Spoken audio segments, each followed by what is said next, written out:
used to hate to run. It was not a natural love for me like strength training was. I had to learn to like it and get better at it. And about 15 years ago, that's when I really worked at it and I really learned how to run and how to get better at it.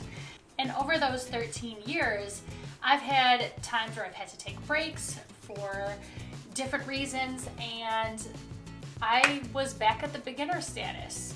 So if you've ever taken a break, you know that you have to go back to being a beginner because you can't run like you used to. Today we're gonna go over some things that I've learned throughout the years to help me become a better runner and just some tips in general.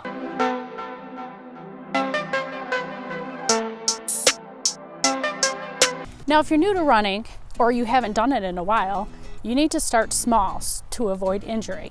So don't start running thinking that you're gonna run for an hour, a half hour, 20 minutes at a time. If you could only do 10 minutes, that's perfect. Now, the second point is you're gonna wanna get yourself some good shoes. You could go to a running store and have them look at your stride and fit you in a shoe that works good for you.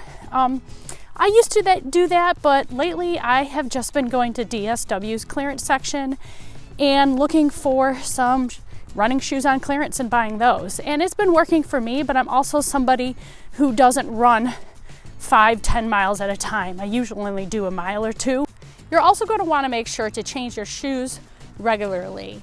The recommended is about 4 to 6 months, depending on how often you run in them. So if you run a lot, you're going to want to change them sooner. And if you don't run that often, you're going to want to change it. You can get away with changing them less.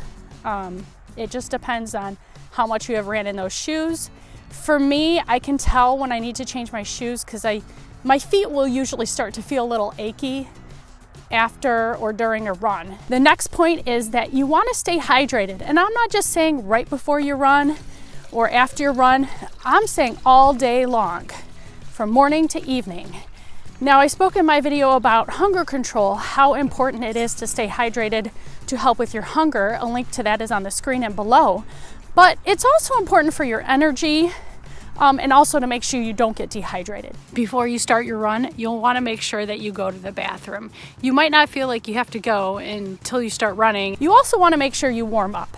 I usually warm up by walking 5 to 10 minutes and then doing some dynamic stretching.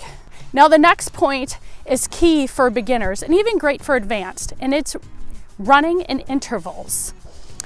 So what that means is you might run for 30 seconds and walk for 30 seconds, or run for a minute and walk for a minute, or run for a minute and walk for 30 seconds, or run for 30 seconds and walk for a minute. You can make up any interval you want, anything that feels comfortable for you. Now, you can do this based on time, as I just described. You can also do this based on distance. If you're wearing a heart rate monitor watch, you could do this based on your heart rate. So you could say, I'm gonna run until my heart rate reaches 160.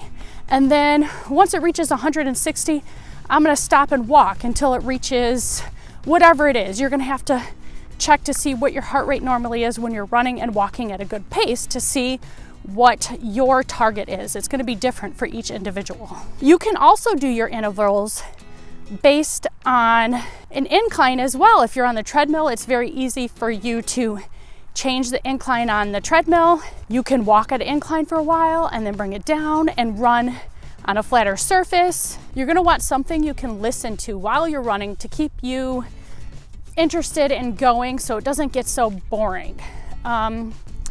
I personally like to listen to music that I would want to dance to.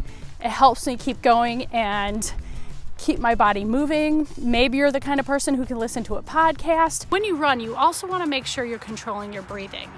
So I either like to breathe in through my nose and out through my mouth, or breathe in through my nose and out through my nose. And I really focus on my breath, and that really helps me not focus on being fatigued or whatnot. For me, the first few minutes, maybe 5 minutes of running is usually a little bit harder.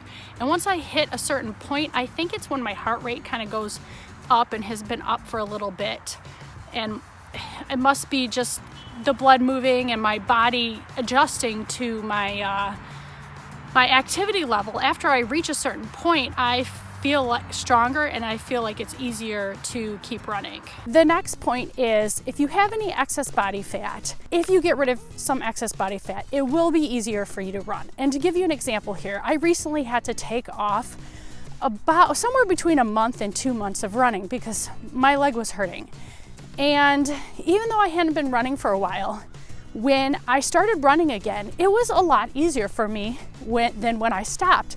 And I had dropped roughly 10 pounds, give or take. I'm not really sure how much it was because I don't know when I stopped running. The next thing is keeping your body strong through strength training helps enhance your running. So while you're strength training, you're working those muscles and getting them stronger, the same muscles that you use while you run. It will also make your joints stronger and less likely to get injured. And if you do get injured and you're feeling that it hurts somewhere, then you're going to want to make sure to take a break. There's no way to avoid an injury that has already happened. And if you don't take a break, you're just going to make it worse, and then you're going to end up being out for longer. So as soon as you start noticing something, pay attention to it.